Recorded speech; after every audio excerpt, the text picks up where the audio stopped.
kahimtang sa panahon ng latest news. Diyan sa tuloy niya ang Pag-asa Mactan, pinagi ni Sir Manny Jan Agbay. Sir Manny, good morning. Yes, good morning sad. Og sa tanang sukintig paminaw. Mo kaniya tong latest weather update para karong adlaw, May 23, 2024. Ang easterly so kiniinit nga hangin gikan sa silangan ang way nakaapekto karon sa tibuok nasod.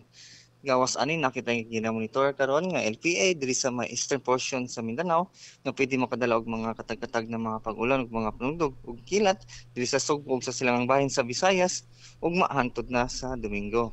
Ug para sa kahimtang sa panahon dinhi sa Metro Cebu ug lakip na sa tibuok Visayas sa sunod nga 24 oras makasinati ta og generally fair weather condition nga nainit og iga nga tempo sa panahon nga naipanagsang pagpanagom ngadto sa dagumon nga kalangitan nga may tsansa sa mga lumlabay na ulan ug mga panugtog kilat ug tungod kini sa easterlies.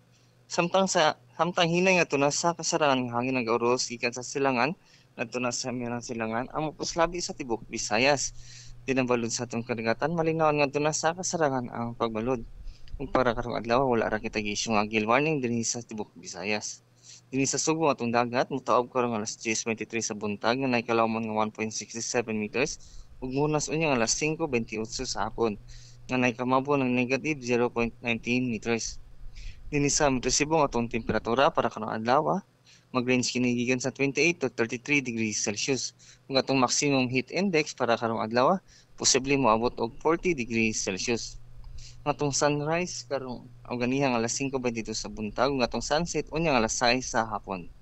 Ug mao lang ang atong latest weather update gikan sa Pag-asa sa Pag-asa kini si Manny Jan Agbay, may buntag. Salamat kayo Sir Manny, may buntag sa Pag-asa. Okay sir, good morning.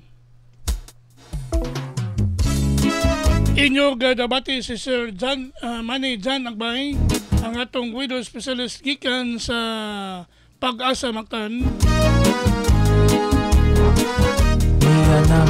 Salamat kayo sa Pag-asa Mactan nga nagatod sa itong dagan sa kahimtang sa panahon nining adlawng Huwebes, Mayo 23, tuig 2024.